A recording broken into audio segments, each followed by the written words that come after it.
Thabalai magi nupa Chandra nongambadagi numit taba phawba yu thaktuna ngauduna adum leirammi. Thabalai magi macha nupa amati leisai. Thabalai masa yamna naha oiri.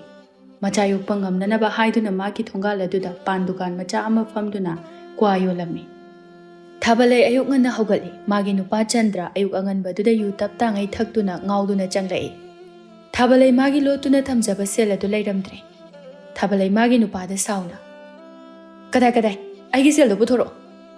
Chandra wa ngangbo phawba ngamdrabani taduna adum lei. Thabalai Chandra gi masa do tap paiduna sel yawbra haina kanna thiri. Atuk yamba sel adubu loine hekta thaktopa ngamliba. Nangi thamoi dubu karamba thamoi no. Ayuk ki chengsu leitri. Dukan gi pot khare lauge haiduna lotuna thamjabani. Chandra Thabalai gi isaw aduda ngawba ngamdraduna. Oi. Nangi sel do arrivani.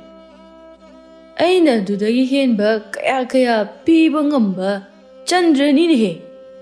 Chandra mahausana thabakti isu sudana wazaw yamna ngangba nupa amani. Thabalai magi nupagi wangang aduda henna khoidau jiglai. Thabalai manakta leiba ising bartin ama lauduna magi nupada haizille. Chandra khangprek khangi aduga marol adu iphai phaina. Hey, waraktabi. Nangi nupadabu adumna tawba hongnabro. Ho tawnaye warakpa nangdi chengwanba pot launanaba thamba sel ado karigi yu thakdokli. Chandra makhong adu thangba ngambai ngamdabai tawduna magi nupibu phugi haina tane. Thabalai tanarakpa aduda cheli. Chandra Thabalai bu tanaba ngamdraduna tokre. Thabalai thangnaba madomcha amagi yumda changduna.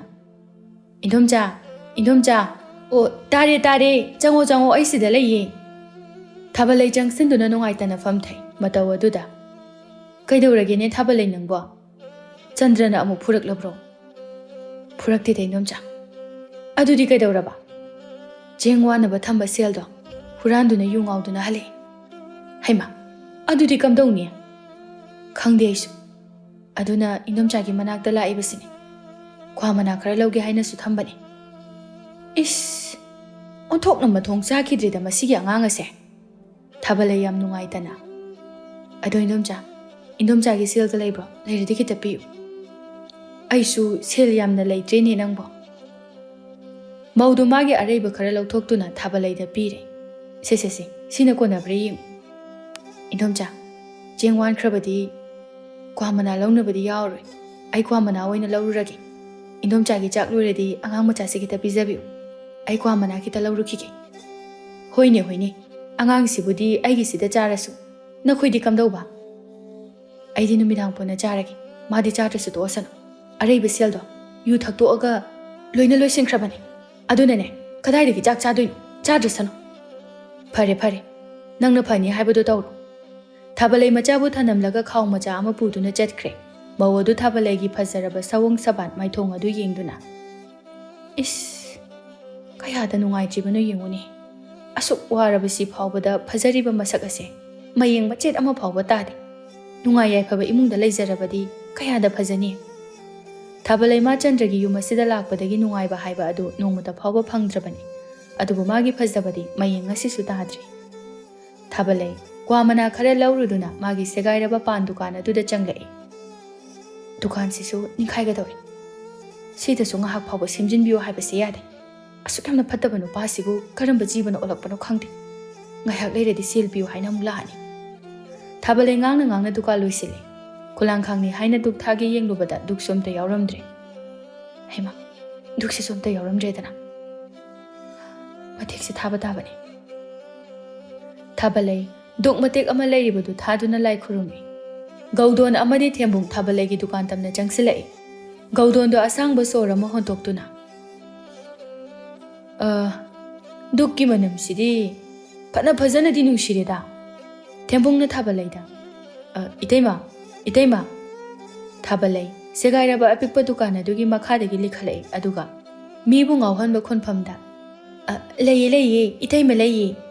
Gaudon Thabalai gi taruba maithong adu ubada pungaw ngawkhre.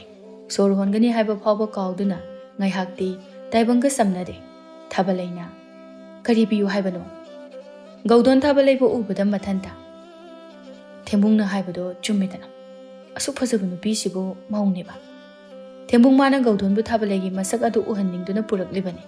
Gaudon masu macha leiraba nupani sel yamna paiba imungi machani Thembong Gaudon gi matauda no fetauna Eteima gi manakta lakpadi kari chani Thabale harakni badu wakhal adum tai Khuladu da thabale gi kwa hainari bani kwa tana mayum puri bani hena mayamna ngaunari badi thabale gi mawong matawuduni kwa gi mahauda thabale gi masaki mahauna heli hainari bani Thabale kwa ani semduna Sese sida leire Gaudon madi ngasai tarang amada tauri bani Hojik phawa mahak wakhal tadri Thembong na Gaudon da khuning na induna Kwa silauradana Hoi kadai Eteima Thabale maso mana magi kwa hainariba asi magi masak na mateng su oiribani haiba khanglibani Thabale noktuna Kaidaurage ne tarang amai chachaliduba Kaishu tawdi Eteima Thembong nangbudi khangi Madi nongmada udi kadaidagino Eteima madi atopa khuldagini aina thabak suba chatlibado makhoigi mayumdani Thabale Thembong na hairakpa aduga Gaudon gi masak aduga yenglaga Nupa asi seldi khara adum pairamgadaba mali aina nongmada udi na khallini Hoi Eteima aina Eteima gi kwa gi mahause amukta yengangi haiduna puraklibani Thabale noksinaduna Gaudonda onsinduna Ibungo aikhoi Thembongna namdana puraini hairisibu chumbu chumbrane nangbo Thabale na michi ona chiwo Gaudonda irang tawduna hangi Gaudonso Eteima aisu Eteima gi kwa gi mahause yenghaudrabadi madamsigi nupa malaroi haiduna hekta laklibani Thabale thawai tana nokchai aduga makhoina ne pangnungda nungsidana hairibanida Gaudonso nupani Thabale gi mawong matawaduda khara henjilai ado Eteima sibu chahi kya suragi aikhoina halamgadaba malida Angaubo nupida chahi hanglunu nupada khusuman hanglunu hainaribaduni ipa ipugi paurauda nangsune Eteima haine hekta kau hanba handaba kasu thirunu hoida adubu aisu kaurisini mayamgi Eteima Thabale aisu Eteima Thabale gi leinamsida pairaklibani Gaudon amadi Thabale ngasida thengnaba ahanba oiragasu matam kuina sangna loinarakpa midawna Thembongna haudana makhoi ani yamna nungaina wariga sanaduna leirami Thembong Thabale da mani mayamgi Eteima Thabale haikrabadi loiredana ahum asina nokpase sorok ase pumnin nille lambi chatpa mina Thabale bu munna yengnai Thembongna Thabale da ado Eteima ngasidi chalagi hayeng amuk laage hoi chalo hayeng amuk lauko Thembong amadi Gaudondu wari nungai manbana kwagi selga piramdana thoglagli Thabale sel piramdaba aduda haima sel di piramdre ne Thembong sel piramdre Thembong Gaudona mo hanjilai aduga Thembongna haima Eteima akhodi wari nungai mankidana selga pigani haiba kauridana Gaudona chama chapi ahanba masatore aduga se Eteima saunuko kautobani Thabale sel adu khaurangna lausili aduga no fetauna saudida ngasina ahanba lakpani aisu lawdrabasu yabani aduda khulanga ngoibaduda tawbani noidum saunuko hoi Eteima adudi amuk chatlagi ngai khuo sel bukuo sel handri Thembongna noktuna yare Eteima adum thambiru hayeng su laktaw leirasibo aikhoi tawse sel pakraboni sigumbasidi moidadi kasu nate Gaudon maso Thembongna machu thaglakpa aduda masa ado pangchaw thorai Thabale irang midyeng ama yenglaga Gaudonda hairibasibu chumlabra sel handabasida nathamoina yaninglabra imi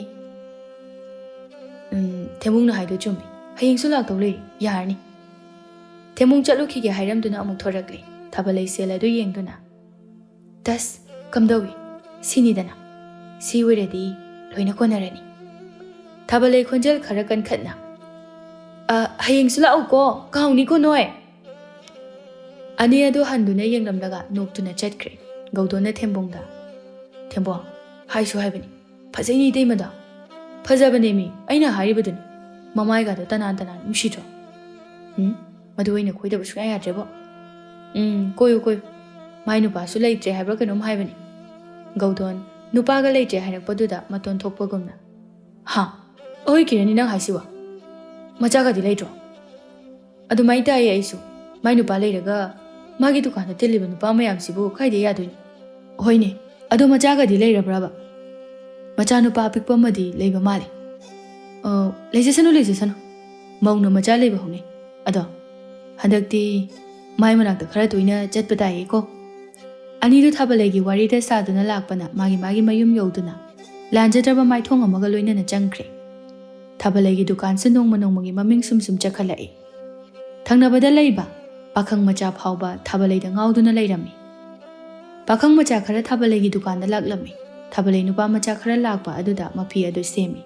Manakta leiriba mingsel akaiba aduda. Aibu phazarabrane. Haima. Mai sidi khara jamthare edana. Khara yamna thasinki. Thabalei chaitharakliba mamai adu. Langchik langna kesalai maduda. Das siwiri phazaredana. Sidabu ngauridaba kana legi. Masagi kharaga phazabaga thabalei kayadi phazari. Nupa macha singa dubu. Thabalegi nokfet tawba maithongna taram oglei. Nakhoi laklabro. Thabalei kesanbada ngairiba maithong aduda. Nupa singa du hena ngaurei. Nupa amana. Kaino de Eteima. Hekta langchik langna leiramibasibo. Kayamuk yamna langgene. Eteima, aikhoidi wanthaduna butaagadorida. Nupa singa duga wawa launa noi. Tanja aduda Chandra makhong adu phairang turang tawduna dukanda lai. Thabalei nupa singa dugi mangda Chandra lakpaduda.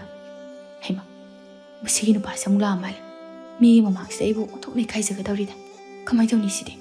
Thabalei Chandra na magi manakta yaurakchingaida thoknanaba haiduna. Ibungo khoi.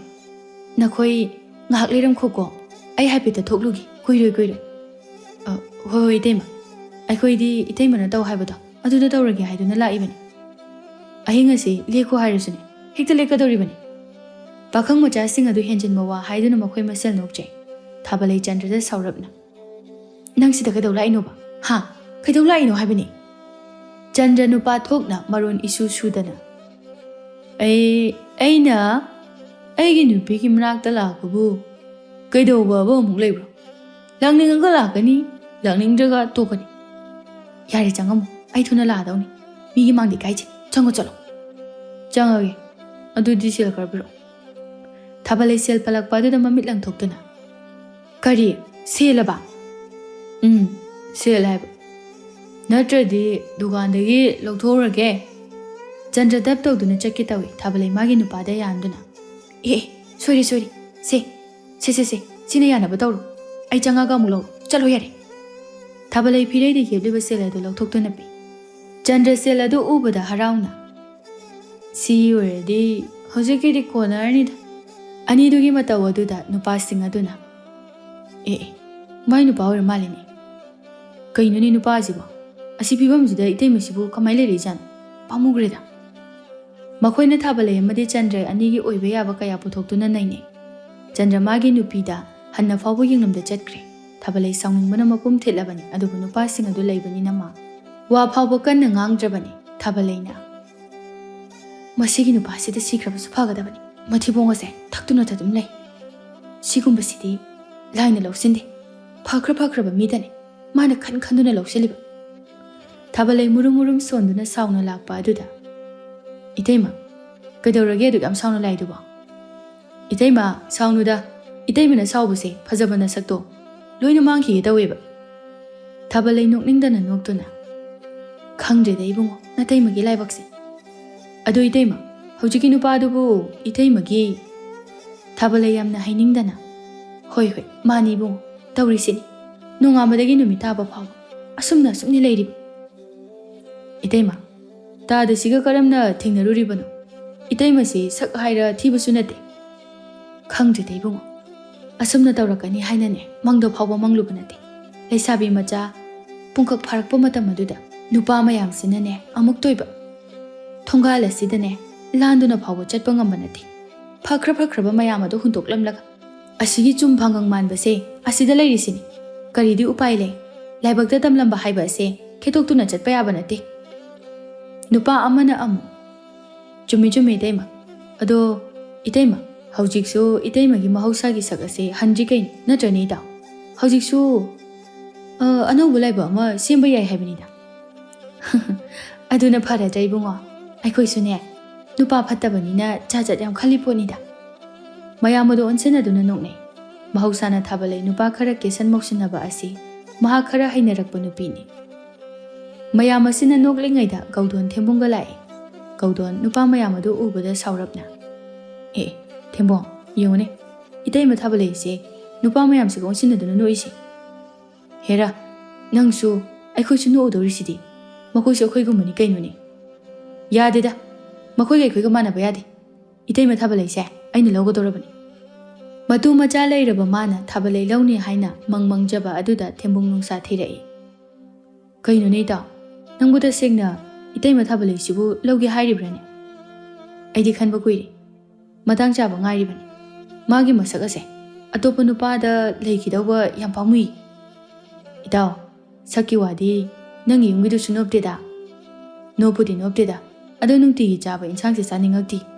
ꯅꯪꯕꯨ ꯆꯥꯕꯨ ꯆꯥꯅꯤꯡꯕ꯭ꯔꯅꯦ ꯑꯗꯨꯕꯨꯗꯤ ꯆꯨꯝꯕ ꯑꯗꯨꯗ ꯍꯩ ꯁꯤꯒꯤ ꯋꯥꯁꯦ ꯀꯣꯟꯅ ꯈꯟꯅꯁꯤ ꯅꯨꯄꯥꯁꯤꯡꯁꯦ ꯑꯩ ꯊꯕꯛ ꯇꯧꯒꯦ ꯃꯇꯨꯡ ꯃꯅꯥꯎ ꯂꯥꯛꯇꯅꯕ ꯑꯩ ꯇꯧꯒꯦ ꯒꯧꯗꯣꯟ ꯆꯟꯗ꯭ꯔꯅ ꯇꯧꯒꯗꯧꯔꯤꯕ ꯊꯕꯛ ꯑꯗꯨ ꯃꯥꯅ ꯑꯣꯏꯅ ꯊꯧꯅꯥ ꯂꯩꯅ ꯄ꯭ꯔꯞ ꯆꯪꯁꯤꯜꯂꯛꯏ ꯒꯧꯗꯣꯟꯅ ꯂꯩꯔꯤꯕ ꯃꯤꯁꯤꯡ ꯑꯗꯨ ꯎꯗꯅ ꯊꯨꯒꯥꯏꯗꯨꯅ ꯆꯪꯁꯤꯜꯂꯛꯏ ꯀꯩꯅꯣꯅꯦ ꯇꯧꯔꯤꯁꯤꯕꯣ ꯃꯤ ꯂꯩ ꯍꯥꯏꯕꯁꯤꯕꯨ ꯀꯩꯝꯇ ꯎꯗ꯭ꯔꯕꯣ ꯒꯧꯗꯣꯟ ꯂꯥꯟꯖꯗꯕ ꯁꯥꯗꯨꯅ ꯏꯅꯥꯎꯁꯤꯡ ꯁꯥꯎꯅꯨ ꯅꯌꯥꯝꯕ ꯎꯗ ꯇꯧꯒꯅꯨ ꯁꯣꯏꯈ꯭ꯔꯦ ꯒꯧꯗꯣꯟꯒꯤ ꯎꯁꯤꯠꯇꯕ ꯃꯇꯧ ꯑꯗꯨꯗ ꯀꯩꯅꯣ ꯎꯗꯕꯗꯤ ꯑꯩꯈꯣꯏ ꯑꯁꯨ ꯌꯥꯝꯅ ꯂꯦꯞꯄꯒ ꯂꯩꯔꯤꯁꯤꯕꯨ ꯅꯃꯤꯠꯇꯨꯕꯨ ꯇꯥꯡꯕ꯭ꯔꯣ ꯅꯨꯄꯥꯁꯤꯡ ꯑꯗꯨ ꯈꯔ ꯉꯥꯡꯈꯠꯅꯕ ꯍꯧꯔꯛꯏ ꯊꯥꯕꯂꯩꯅ ꯃꯌꯥꯝ ꯑꯝꯇ ꯇꯞꯊꯕꯤꯈꯨ ꯗꯨꯀꯥꯟ ꯑꯁꯦ ꯈꯔꯁꯨ ꯆꯤꯟꯕꯅꯤ ꯑꯗꯨꯅꯅꯤ ꯁꯥꯎꯕꯤꯅꯨ ꯊꯥꯕꯂꯩ ꯒꯧꯗꯣꯟꯗ ꯑꯣꯟꯁꯤꯟꯗꯨꯅ ꯒꯧꯗꯣꯟ ꯁꯥꯎꯅꯨ ꯅꯪꯁꯨ ꯄꯥꯈꯪꯁꯤꯡ ꯑꯗꯨꯗꯁꯨ ꯑꯃꯨꯛ ꯏꯅꯥꯎꯁꯤꯡ ꯅꯣꯏꯅ ꯑꯉꯥꯡ ꯍꯥꯏꯕꯗꯨ ꯊꯣꯛꯏ ꯈꯔ ꯍꯜꯂꯨ ꯑꯩꯈꯣꯏꯅꯦ ꯈꯠꯅꯕ ꯌꯥꯕ ꯅꯠꯇꯦꯀꯣ ꯊꯥꯕꯂꯩ ꯋꯥꯈꯜ ꯇꯥꯕꯤ ꯅꯨꯄꯤ ꯑꯃꯒꯨꯝꯅ ꯃꯌꯥꯝ ꯑꯗꯨꯕꯨ ꯊꯦꯝꯖꯤꯜꯂꯛꯏ ꯅꯨꯄꯥꯁꯤꯡ ꯑꯗꯨꯁꯨ ꯃꯈꯣꯏꯅ ꯈꯜꯂꯤꯕ ꯑꯗꯨꯝꯅ ꯂꯥꯛꯂꯤꯕ ꯃꯤꯁꯤꯡ ꯑꯗꯨꯁꯨ ꯈꯜꯂꯤꯕꯅꯤ ꯈꯟꯗꯨꯅ ꯃꯈꯣꯏ ꯇꯨꯃꯤꯟ ꯂꯩꯅꯔꯦ ꯊꯥꯕꯂꯩ ꯒꯧꯗꯣꯟꯗ ꯒꯧꯗꯣꯟ ꯀ꯭ꯋꯥ ꯀꯌꯥ ꯄꯤꯔꯛꯎꯒꯦ ꯒꯧꯗꯣꯟ ꯅꯨꯄꯥꯁꯤꯡꯗꯨꯒꯤ ꯃꯥꯡꯗ ꯇꯧꯒꯦ ꯌꯥꯎꯅ ꯏꯇꯩꯃ ꯉꯁꯤꯗꯤ ꯑꯔꯩꯕ ꯃꯈꯩ ꯂꯣꯏꯅ ꯍꯦꯛꯇ ꯄꯤꯔꯛꯎ ꯍꯩꯃ ꯀꯩꯅꯣꯅꯦ ꯅꯪꯕꯣ ꯂꯣꯏꯅ ꯆꯥꯔꯒꯦ ꯍꯥꯏꯔꯤꯕ꯭ꯔꯣ ꯏꯇꯩꯃ ꯉꯁꯤꯗꯤ ꯑꯔꯩꯕ ꯃꯈꯩ ꯂꯣꯏꯅ ꯆꯥꯔꯒꯦ ꯊꯦꯝꯕꯨꯡꯁꯨ ꯃꯇꯦꯡ ꯍꯦꯛꯇ ꯄꯥꯡꯁꯤꯜꯂꯛꯏ ꯏꯇꯩꯃ ꯑꯩꯈꯣꯏ ꯒꯧꯗꯣꯟꯗꯗꯤ ꯁꯦꯜꯀꯥꯁꯦ ꯀꯩꯁꯨ ꯅꯠꯇꯦꯗ ꯏꯇꯩꯃꯒꯤ ꯑꯔꯩꯕ ꯀ꯭ꯋꯥꯁꯤꯡꯗꯨ ꯍꯦꯛꯇ ꯂꯣꯏꯅ ꯄꯤꯁꯤꯜꯂꯨ ꯏꯇꯩꯃ ꯋꯥꯅꯅꯕꯅꯤ ꯑꯇꯣꯞꯄ ꯅꯨꯄꯥꯁꯤꯡ ꯑꯗꯨꯅ ꯏꯇꯩꯃ ꯀ꯭ꯋꯥꯕꯨ ꯀꯌꯥꯝ ꯂꯩꯔꯤꯕꯒꯦ ꯊꯥꯕꯂꯩ ꯅꯨꯄꯥꯁꯤꯡ ꯑꯗꯨꯒꯤ ꯏꯔꯥꯡ ꯃꯥ ꯈꯪꯏ ꯃꯥꯁꯨ ꯃꯥꯒꯤ ꯁꯦꯜ ꯈꯔꯇ ꯑꯣꯏꯔꯕꯁꯨ ꯐꯪꯂꯕꯗꯤ ꯍꯥꯏꯅ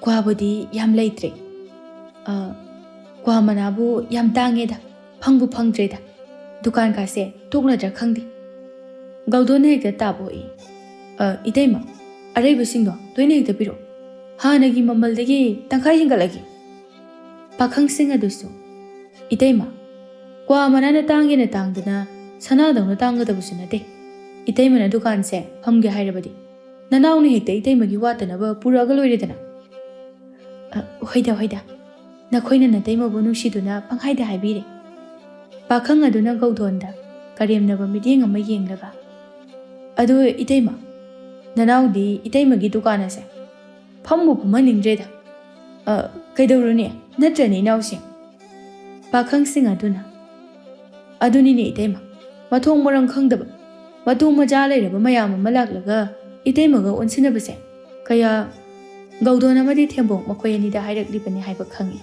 ꯑꯅꯤꯃꯛ ꯄꯤꯡ ꯂꯥꯎꯏ ꯒꯧꯗꯣꯟꯅ ꯁꯥꯎꯅ ꯂꯩꯔꯤꯕ ꯄꯣꯠꯁꯤꯡ ꯑꯗꯨꯒ ꯂꯣꯏꯁꯤꯜꯂꯛꯇꯨꯅ ꯏꯇꯩꯃ ꯉꯁꯤꯗꯤ ꯏꯇꯩꯃꯒꯤ ꯗꯨꯀꯥꯟ ꯑꯁꯤ ꯐꯝꯂꯅꯨ ꯗꯨꯀꯥꯟꯁꯤꯒꯤ ꯁꯦꯜ ꯀꯌꯥꯅꯣ ꯑꯩ ꯂꯣꯏꯅ ꯍꯧꯖꯤꯛ ꯄꯤꯔꯛꯑꯒꯦ ꯊꯥꯕꯂꯩ ꯗꯨꯀꯥꯟ ꯂꯣꯏꯁꯤꯜꯂꯛꯄ ꯑꯗꯨꯗ ꯍꯩꯃ ꯒꯧꯗꯣꯟ ꯅꯪꯁꯨ ꯑꯣꯟꯊꯣꯛꯅ ꯐꯤꯡꯃꯟꯈ꯭ꯔꯦ ꯉꯥꯏꯈꯣꯁꯦ ꯒꯧꯗꯣꯟꯗ ꯊꯥꯕꯂꯩꯅꯒ ꯊꯦꯡꯗꯅ ꯇꯧꯕꯗꯨꯗ ꯍꯦꯟꯅ ꯁꯥꯎꯅꯤꯡꯂꯛꯏ ꯄꯥꯈꯪꯁꯤꯡ ꯑꯗꯨꯅ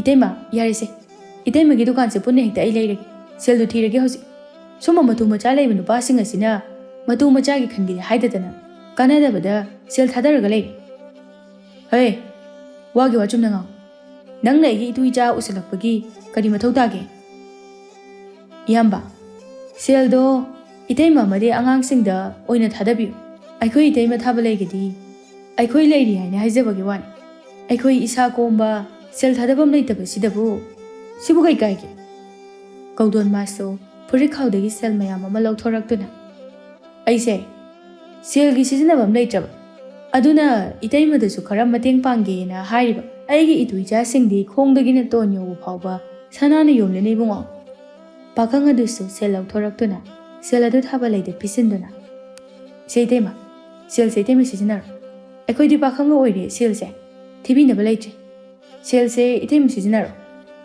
ꯊꯥꯕꯂꯩꯃ ꯉꯥꯡꯅꯔꯤꯕ ꯑꯗꯨꯕꯨ ꯈꯪꯗꯦ ꯁꯦꯜ ꯑꯗꯨ ꯇꯥꯞ ꯄꯥꯏꯁꯤꯟꯗꯨꯅ ꯍꯣꯏꯅꯦ ꯍꯣꯏꯅꯦ ꯑꯩꯒꯤꯕꯨꯗꯤ ꯀꯥꯏꯗꯦꯅꯦ ꯀꯧꯗꯣꯟ ꯄꯤꯔꯤꯕ ꯁꯦꯜ ꯑꯗꯨꯗꯒꯤ ꯈꯔ ꯍꯦꯟꯅ ꯃꯥꯁꯨ ꯄꯤꯁꯤꯜꯂꯛꯏ ꯊꯥꯕꯂꯩ ꯄꯤꯔꯛꯏꯕ ꯁꯦꯜ ꯑꯗꯨ ꯑꯃꯨꯛ ꯂꯧꯁꯤꯟꯗꯨꯅ ꯍꯩꯃꯥ ꯅꯪꯒꯤꯁꯨ ꯒꯧꯗꯣꯟ ꯊꯧꯅꯥ ꯂꯩꯅ ꯏꯇꯩꯃ ꯋꯥꯠꯂꯁꯨ ꯍꯥꯏꯔꯛꯑꯣ ꯍꯣꯏꯗ ꯅꯈꯣꯏ ꯂꯩꯕꯒꯤ ꯗꯨꯀꯥꯟ ꯃꯆꯥ ꯑꯁꯦ ꯍꯤꯡꯖꯕ ꯉꯝꯂꯤꯕꯅꯤ ꯑꯩꯅ ꯑꯅꯤ ꯑꯗꯨ ꯑꯣꯟꯁꯤꯟꯅꯗꯨꯅ ꯋꯥꯔꯤ ꯁꯥꯟꯅꯈꯤꯕ ꯑꯗꯨꯗ ꯄꯥꯈꯪ ꯃꯆꯥꯁꯤꯡ ꯑꯗꯨ ꯁꯥꯎꯅ ꯊꯥꯕꯂꯩꯗ ꯏꯇꯩꯃ ꯉꯁꯤꯗꯤ ꯆꯠꯂꯒꯦ ꯁꯤꯒꯨꯝꯕ ꯃꯤꯑꯣꯏꯁꯤꯡ ꯑꯁꯤꯒ ꯑꯣꯟꯁꯤꯟꯅꯗꯨꯅ ꯋꯥꯔꯤ ꯁꯥꯟꯅꯕꯁꯦ ꯑꯩꯈꯣꯏꯗꯤ ꯀꯌꯥ ꯍꯩꯅꯗꯦ ꯃꯇꯨ ꯃꯆꯥꯁꯤꯡ ꯌꯦꯡꯁꯤꯟꯒꯦꯗ꯭ꯔꯦ ꯍꯥꯏꯗ꯭ꯔꯒ ꯄꯥꯈꯪꯁꯤꯡ ꯑꯗꯨ ꯐꯦꯠ ꯂꯥꯎꯅ ꯁꯥꯎꯅ ꯆꯠꯈꯤ ꯊꯥꯕꯂꯩꯅ ꯍꯩꯃꯥ ꯉꯥꯏꯈꯣꯅꯦꯍꯦ ꯀ꯭ꯋꯥ ꯐꯨꯈꯨꯑꯣ ꯒꯧꯗꯣꯟ ꯃꯉꯣꯟꯗ ꯎꯁꯤꯠꯂꯝꯗꯕ ꯑꯗꯨꯒꯤ ꯅꯨꯄꯥꯁꯤꯡ ꯑꯗꯨꯒꯤ ꯃꯅꯥꯛꯇ ꯆꯦꯟꯁꯤꯟꯗꯨꯅ ꯃꯤꯒꯤ ꯒꯗꯥ ꯑꯗꯨ ꯇꯥꯞ ꯂꯥꯎꯅ ꯍꯦꯛꯇ ꯄꯥꯏꯔꯨꯏ ꯅꯪꯒꯤꯗꯣ ꯎꯁꯤꯠꯇ꯭ꯔꯤꯕ ꯅꯠꯇ꯭ꯔꯥ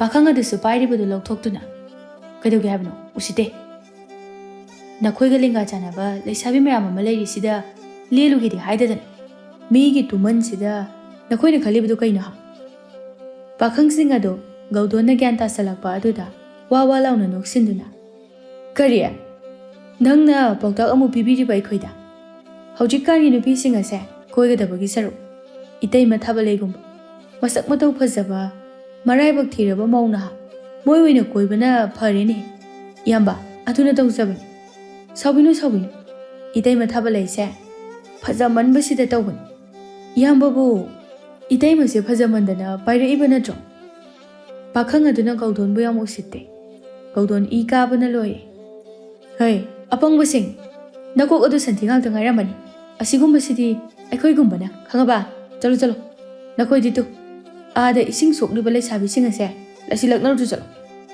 ꯅꯨꯄꯥꯁꯤꯡ ꯑꯗꯨꯅ ꯂꯝꯕꯤ ꯑꯗꯨꯗ ꯉꯪꯈꯠꯅꯗꯨꯅ ꯂꯩꯕ ꯑꯗꯨ ꯂꯩꯀꯥꯏ ꯑꯗꯨꯒꯤ ꯑꯍꯜ ꯑꯃꯅ ꯍꯥꯏ ꯀꯔꯤꯅꯣꯅꯦ ꯅꯈꯣꯏꯅ ꯇꯧꯅꯔꯤꯕꯁꯤꯕꯣ ꯆꯠꯂꯣ ꯅꯁꯛꯁꯤꯡ ꯑꯗꯨ ꯌꯦꯡꯅꯤꯡꯗꯦ ꯀꯔꯤ ꯊꯣꯛꯑꯦ ꯍꯥꯏꯗꯨꯅ ꯇꯧꯔꯤꯕꯅꯣ ꯅꯃꯥꯏꯁꯤꯡ ꯑꯗꯨ ꯏꯀꯥꯏꯒꯦꯗꯤ ꯍꯥꯏꯗꯗꯅ ꯃꯤꯒꯤ ꯃꯌꯨꯝ ꯄꯥꯜꯂꯕ ꯅꯨꯄꯤ ꯑꯁꯤꯒꯤꯗꯃꯛꯇ ꯅꯈꯣꯏꯅ ꯈꯠꯅꯔꯤꯕ ꯆꯠꯂꯣ ꯅꯁꯛꯁꯤꯡꯗꯣ ꯎꯅꯤꯡꯗꯦ ꯆꯠꯂꯣ ꯄꯥꯈꯪꯁꯤꯡ ꯑꯗꯨ ꯑꯍꯜ ꯑꯗꯨꯅ ꯍꯥꯏꯔꯛꯄ ꯑꯗꯨꯗ ꯏꯀꯥꯏꯗꯨꯅ ꯂꯨꯛꯊꯗꯨꯅ ꯆꯠꯈ꯭ꯔꯦ ꯑꯍꯜ ꯑꯗꯨꯅ ꯊꯥꯕꯂꯩꯒꯤ ꯃꯅꯥꯛꯇ ꯆꯪꯂꯛꯇꯨꯅ ꯕꯦꯃꯥ ꯊꯥꯕꯂꯩ ꯏꯃꯧ ꯋꯥꯕꯨꯗꯤ ꯋꯥꯔꯝꯂꯅꯤ ꯍꯥꯏꯕꯕꯨ ꯏꯃꯧꯅ ꯇꯧꯔꯤꯕꯁꯦ ꯈꯔꯗꯤ ꯍꯦꯟꯃꯜꯂꯤꯀꯣ ꯂꯩꯀꯥꯏ ꯑꯁꯤꯗ ꯍꯨꯏꯖꯥꯎ ꯃꯌꯥꯝ ꯑꯃ ꯂꯥꯛꯇꯨꯅ ꯉꯪꯂꯤꯕ ꯑꯁꯦ ꯐꯅ ꯀꯨꯏꯔꯦ ꯂꯣꯏꯁꯜꯂꯨꯅꯦ ꯅꯪꯒꯤ ꯂꯤꯂꯥꯗꯣ ꯑꯍꯜ ꯑꯗꯨ ꯊꯥꯕꯂꯩꯗ ꯉꯥꯡꯕ ꯌꯥꯕ ꯉꯥꯡꯂꯝꯂꯒ ꯆꯠꯈ꯭ꯔꯦ ꯊꯥꯕꯂꯩ ꯏꯀꯥꯏꯗꯨꯅ ꯀꯔꯤꯁꯨ ꯈꯨꯝꯗꯅ ꯂꯩ ꯒꯧꯗꯣꯟ ꯊꯥꯕꯂꯩꯒꯤ ꯃꯅꯥꯛꯇ ꯆꯪꯁꯤꯟꯗꯨꯅ ꯏꯇꯩꯃ ꯍꯥꯏꯅꯤꯡꯕ ꯍꯥꯏꯖꯁꯅꯨ ꯀꯩꯁꯨ ꯈꯜꯂꯨꯅꯨ ꯃꯈꯣꯏꯅ ꯅꯣꯡꯃꯇ ꯏꯇꯩꯃꯒꯤ ꯑꯋꯥꯕꯗ ꯀꯔꯤ ꯌꯦꯡꯕꯤꯈꯤꯒꯦ ꯅꯋꯥꯗꯨꯝ ꯂꯧꯗꯦ ꯅꯨꯡꯉꯥꯏꯅ ꯂꯩꯒꯦ ꯀꯦꯗꯨꯅ ꯅꯨꯡꯇꯤꯒꯤ ꯂꯩꯒꯦ ꯍꯥꯏꯅ ꯈꯜꯂꯨ ꯗꯨꯀꯥꯟ ꯅꯨꯡꯇꯤꯒꯤ ꯊꯣꯔꯛꯑꯣ ꯑꯩꯈꯣꯏꯁꯨ ꯅꯨꯡꯇꯤꯒꯤ ꯂꯥꯛꯀꯅꯤ ꯃꯄꯥ ꯀꯅꯥꯅ ꯃꯨꯗꯨꯗꯤ ꯆꯤꯟꯗꯣꯔꯤꯒꯦ ꯊꯦꯝꯕꯨꯡ ꯃꯥꯗꯤ ꯒꯧꯗꯣꯟꯒꯤ ꯃꯍꯤ ꯃꯆꯨꯝ ꯆꯥꯔꯤꯕꯅꯤ ꯑꯗꯨꯅ ꯃꯥꯅꯤ ꯏꯇꯩꯃ ꯀꯩꯁꯨ ꯈꯜꯂꯨꯅꯨ ꯑꯩꯈꯣꯏ ꯁꯦꯟꯖꯥꯎ ꯄꯥꯏꯕ ꯒꯧꯗꯣꯟ ꯑꯃ ꯂꯩꯔꯤꯁꯤꯗꯤ ꯒꯧꯗꯣꯟ ꯊꯥꯕꯂꯩꯒꯤ ꯄꯨꯛꯅꯤꯡ ꯁꯣꯟꯗꯅꯕ ꯋꯥꯈꯜ ꯊꯧꯒꯠꯄꯤꯔꯝꯗꯨꯅ ꯍꯜꯂꯛꯂꯦ ꯒꯧꯗꯣꯟ ꯄꯥꯈꯪꯁꯤꯡ ꯑꯗꯨ ꯃꯉꯛ ꯁꯝꯗ ꯄꯥꯏꯗꯨꯅ ꯏꯟꯈ꯭ꯔꯦ ꯒꯧꯗꯣꯟꯒꯤ ꯊꯧꯅꯥ ꯀꯔꯤꯗꯤ ꯍꯥꯏꯔꯨꯔꯦ ꯊꯥꯕꯂꯩꯒꯤꯗꯃꯛꯇ ꯃꯥꯅ ꯇꯦꯡꯂꯤꯕ ꯄꯥꯝꯕꯣꯝ ꯑꯁꯤ ꯆꯟꯗ꯭ꯔꯅ ꯇꯧꯕ ꯉꯝꯗ꯭ꯔꯕ ꯀꯌꯥꯅꯤ ꯊꯥꯕꯂꯩ ꯃꯥꯡꯗ ꯂꯩꯔꯤꯕ ꯁꯦꯜꯁꯤꯡ ꯑꯗꯨ ꯊꯠꯇꯨꯅ ꯈꯔ ꯉꯥꯡꯖꯔꯁꯅꯨꯗ ꯁꯦꯜꯗꯤ ꯃꯌꯥꯝ ꯑꯃ ꯐꯪꯂꯤꯗꯅ ꯃꯁꯤ ꯂꯩꯔꯗꯤ ꯌꯨꯝꯒꯤ ꯑꯍꯣꯕ ꯃꯦꯟꯕ ꯌꯥꯔꯅꯤ ꯁꯤꯅ ꯑꯗꯨꯝ ꯐꯔꯦ ꯏꯁꯥꯁꯨ ꯏꯋꯥ ꯋꯥꯗꯅ ꯑꯍꯜ ꯑꯗꯨ ꯃꯌꯨꯝꯗ ꯃꯨꯔꯨꯝ ꯁꯣꯟꯗꯨꯅ ꯂꯥꯛꯏ ꯀꯌꯥꯗꯅꯣ ꯌꯦꯡꯉꯨꯅꯦ ꯍꯧꯖꯤꯛꯀꯥꯟꯒꯤ ꯑꯉꯥꯡꯁꯤꯡ ꯑꯁꯤꯅ ꯃꯆꯣꯛ ꯃꯄꯥꯛ ꯅꯥꯏꯗ꯭ꯔꯦ ꯂꯩꯀꯥꯏ ꯑꯁꯤꯗ ꯑꯍꯜ ꯂꯃꯟ ꯂꯩꯔꯤ ꯍꯥꯏꯕꯁꯨ ꯀꯔꯤꯃꯇ ꯈꯟꯗꯕ ꯑꯍꯜ ꯑꯗꯨꯅ ꯁꯥꯎꯅ ꯂꯥꯛꯄ ꯑꯗꯨꯗ ꯀꯩꯗꯧꯔꯤ ꯅꯨꯄꯥ ꯑꯗꯨꯛ ꯌꯥꯝ ꯁꯥꯎꯅ ꯂꯥꯛꯏꯗꯨꯗꯤ ꯑꯩ ꯀꯔꯤꯒꯤ ꯑꯣꯏꯅꯤ ꯃꯁꯤꯒꯤ ꯊꯥꯕꯂꯩ ꯍꯥꯏꯕ ꯑꯁꯤꯒꯤꯅꯤꯗꯅ ꯂꯩꯀꯥꯏ ꯑꯁꯦ ꯃꯥꯅ ꯄꯨꯡꯃꯥꯡ ꯃꯥꯡꯍꯟꯒꯗꯧꯔꯤꯕꯅꯤ ꯊꯥꯕꯂꯩ ꯂꯩꯀꯥꯏ ꯑꯗꯨꯗ ꯃꯅꯤꯡ ꯈꯔ ꯅꯥꯏꯕ ꯀꯨꯏꯔꯕꯅꯤ ꯑꯍꯜ ꯑꯗꯨꯅ ꯊꯥꯕꯂꯩ ꯄꯜꯂꯛꯄꯗꯨꯗ ꯌꯥꯝꯅ ꯈꯪꯅꯤꯡꯅ ꯍꯩꯃꯥ ꯊꯥꯕꯂꯩ ꯀꯩꯗꯧꯔꯦ ꯍꯥꯏꯕꯅꯣ ꯆꯦꯟꯈ꯭ꯔꯦ ꯍꯥꯏꯕ꯭ꯔꯣ ꯑꯍꯜ ꯑꯗꯨ ꯍꯦꯟꯅ ꯁꯥꯎꯒꯠꯂꯛꯏ ꯍꯩ ꯃꯁꯤꯃꯁꯨ ꯃꯊꯣꯡ ꯆꯥꯈꯤꯗ꯭ꯔꯦ ꯃꯧꯗꯨꯕꯨ ꯀꯅꯥꯅ ꯂꯧꯕꯤꯗꯧꯔꯤꯒꯦ ꯑꯗꯨꯕꯨ ꯀꯩꯗꯧꯔꯦ ꯍꯥꯏꯔꯤꯅꯣꯕ Wado amta fazanadi hayudana. O kari yoini nupa mayam ama laklaga dukan mamangadu khanaribani mase mathong kaya charoi thori. Niti niyom ama iralal dukan ase phamandaba tare. Natrapadi ne wayam thoyam yamna thokadori. Nupi dudi Chandragi machat khanglibani aduna. Hera nangsu adudi haigan. Laikai sagai asigi nama oibagi wagi wajamna nga. Nachanupa aduna nongambadagi numitaba phawa ngauduna phaiduna. Yumgine haibad. Singdumba phaya maphawa mateng pangba nate. Dukan macha sina tek tausadana chakhau puzaribani. Hoini ekoi sumadu khangi. Adu mana tauribase chummibra haibanida. Hokari tauraki. Mana dukan dalakwa mising ado ngahak wari watai sanabagi wan. Ahenbadi ma taudedana. Aine yade. Mahakne. Niyom yamna lale hairibasini. O niyom lale haiduna makhoi mapana mateng pangrubro nongbata. Nupi na mathong charaktribase nupa na khoina tahon bangaktani. Mana nupa thokna. Nupi asibu ningthina yengsinbada kanana phelaw bangomgadorige. Nupa na khoina nupi se oktabi lamsat naidabi tahanbani. Na khoina soyen bangaktani. Hai nangi wari da dai to. Aina nanamado tatpa makhai nangoina phudaba dare. Ahaladu ngangangduna chatkre. Nupi ahaladuna. Is ima oibema thabalei lugadawrida ko nangse. Nasak aduga onthokna pamukreda. Thabalei masu karaida kari tawduna anoba sendan pamama amuk leite. Apikpa macha adubu karaida hundoktuna thabak sugani thabalei. Mamana hiramdi bata. Chumdi amna chum. Kari butawgani hauji. Hoida. Makhoina kari suma teng tawbibanate. Asi haiduna thabalei akaiba mingsela do thangkatuna. Maki adu semba haurei. Thabalei hanba kauba leite ngai hanganglambagi mikup khara adu khaktagi wani. Thabalei keduna leiriba talak aduda khara haloiraba nupa amamuk laktuna. Haish. Karino ne thabalei. Wakhal yamna nungaiba malida. Fajaraba nasak aduda amu kesilibadudi. Thangnaba khul asigi nupa makhai suloina ngawhalagi hairibro. Nate de dada. Chandon machet ama thindradi nungairibase. Haha. Nungai hi ibema. Thingadabani. Thabalei mi lakpra haine yengduna. Adubu karigino mi. Haujikpu matang ija sadana laisibo. Thabalei na nupa adugi makhutaga poplauna tharaga hai. Nupa adu sa haraubana loikre. Thabalei gi leinamda ngauduna laklibani. Thabalei. Nangbu tasengna nangi leinamse othokna kankre. Thabalei thawai tana nokchaduna. Dadana pangai haibiri. Aina pangai haiba natini. Mayambasina thabalei gi kwa. Thabalei gi mino. Nongmagi uhodabadi chak changde hainare ni nupa singase. Awai kirani dada. Awai kini. Nangbu ainabu nangoda oidaba mo haikidro. Ado dada. Ngasidi silkita yamna piramu. Horengi cheng orum phau leite. Awai kirani thabalei. Hoi dada. Thabalei tukthasane. Thabalei gi mataw aduda nupa adu nungaitana sel lauthoraktuna. Sese. Sina konaradro. Nang charagi hinba yadeko. Fajariba nasak ado mahing lakani. Thabalei maithong makalam thorei aduga. Thabalei lapna nupa khara lakwa uba aduda kwa adu piduna. Dada se kwa sida leire. Ado ngasigidi halo. Aise handaktine nakong siam sai. Laikai haurakpagi phibamda lei. Nupa aduda sengna. Ngayhak lenjabagi wani madi thabalei lawgi khanbadi natte. Aduna laikai palakpaduda. Aha. Ho. Chalagi. Kona mulagi ko. Thabalei irang tawsinduna leihawi. Nupa adu hek chakhibada. Wai hek sangida. Amam. Asidagi khara khelaudradine. Pot launanaba hekta suroidoribani. Thabalei lakliba nupa adugi oknanaba amuk sem saduna lei. Nupa adu thabalei ubada. O Eteima thabalei. Nanaw lai. Thabalei masu suramaga. Ho aisu khangjari. Kwa sida leijari. Anidu onsanaduna nokminai. Nupa aduna. Wa yam nungaina leiramida. Asuk yamna nungaina leiramisibu kariginoba. Kadaidagi nungaibanoda. Nungai mandadana nungai thokpa tamlibani. Thabalei gi lila haurakli nupa aduda. Nupa aduna. ꯀꯩꯗꯧꯕ ꯌꯥꯎꯔꯒꯦ ꯏꯇꯩꯃ? ꯏꯇꯩꯃꯅ ꯊꯋꯥꯏ ꯅꯨꯡꯉꯥꯏꯇꯕꯁꯤꯗꯤ ꯅꯅꯥꯎꯁꯦ ꯊꯃꯣꯏꯁꯤ ꯃꯆꯦꯠ ꯃꯆꯦꯠ ꯊꯣꯛꯅ ꯍꯦꯛꯇ ꯀꯥꯏꯕ. ꯀꯔꯤꯒꯤ ꯑꯣꯏꯅꯤ? ꯁꯦꯜꯒꯤꯅꯤꯗꯅ. ꯁꯦꯜꯒꯤ ꯑꯣꯏꯔꯗꯤ ꯅꯅꯥꯎ ꯂꯩꯔꯤꯁꯤꯗꯤ, ꯀꯩꯁꯨ ꯋꯥꯔꯨꯅꯨ. ꯀꯌꯥꯅꯣ? ꯍꯦꯛꯇ ꯍꯥꯏꯌꯨ. ꯑꯌꯥꯝꯕ ꯅꯠꯇꯦꯗ, ꯈꯤꯇꯅꯤ. ꯅꯨꯄꯥꯗꯨ ꯁꯦꯜ ꯈꯔ ꯂꯧꯊꯣꯛꯇꯨꯅ ꯄꯤ. ꯊꯥꯕꯂꯩꯅ ꯁꯦꯜ ꯑꯗꯨ ꯀꯔꯝꯅ ꯂꯧꯁꯤꯜꯂꯤ, ꯑꯗꯨꯒ ꯅꯪꯇꯅꯤꯌꯦ ꯑꯩꯒꯤ ꯑꯋꯥꯕ ꯈꯪꯂꯤꯕꯁꯦ. ꯑꯗꯣ ꯏꯇꯩꯃꯅ ꯊꯨꯅ ꯁꯤꯡꯕꯤꯅꯤꯗ. ꯊꯥꯕꯂꯩ ꯀ꯭ꯋꯥ ꯑꯃ ꯄꯤꯁꯟꯗꯨꯅ, ꯁꯦ ꯁꯤꯅ ꯍꯣꯔꯦꯟꯒꯤꯅꯤ. ꯁꯤꯗꯅꯦ ꯀꯨꯏꯅ ꯂꯩꯕ ꯌꯥꯗ꯭ꯔꯤ. ꯆꯠꯂꯣ. ꯅꯣꯡꯃꯒꯤ ꯉꯥꯏꯍꯥꯛ ꯉꯥꯏꯍꯥꯛ ꯀꯣꯏꯊꯣꯔꯛꯄꯗꯤ ꯀꯥꯎꯕ ꯌꯥꯗꯦꯀꯣ. ꯊꯥꯕꯂꯩꯅ ꯅꯨꯄꯥ ꯑꯗꯨꯒꯤ ꯃꯥꯅ ꯄꯥꯝꯂꯤꯕ ꯁꯦꯜ ꯑꯗꯨ ꯂꯧꯗꯨꯅ ꯅꯨꯄꯥ ꯑꯗꯨ ꯊꯨꯅ ꯊꯥꯗꯣꯛꯈꯤ. ꯊꯥꯕꯂꯩ ꯈꯖꯤꯛꯇꯒꯤ ꯍꯩꯅꯕꯤ ꯑꯣꯏꯗꯨꯅ ꯃꯥꯒꯤ ꯂꯨ ꯇꯣꯡꯗ ꯄꯛꯂꯛꯄ ꯃꯆꯠ ꯑꯃꯒꯨꯝ ꯇꯧꯈ꯭ꯔꯦ. ꯈꯨꯜꯂꯩꯀꯥꯏ ꯑꯁꯤꯗꯒꯤ ꯍꯦꯟꯗꯣꯛꯇꯨꯅ ꯊꯪꯅꯕ ꯈꯨꯜꯗꯒꯤ ꯂꯥꯛꯄ ꯅꯨꯄꯥ ꯃꯆꯥ ꯀꯌꯥ ꯃꯥꯅ ꯂꯥꯡ ꯊꯥꯛꯇꯨꯅ ꯊꯦꯝꯗꯨꯅ ꯁꯦꯜ ꯂꯧꯊꯣꯛꯄ ꯍꯧꯔꯛꯏ. ꯃꯁꯤꯅ ꯃꯥꯒꯤ ꯅꯨꯡꯉꯥꯏꯖꯕꯤ ꯑꯣꯏꯗꯨꯅ ꯂꯩꯈꯤ.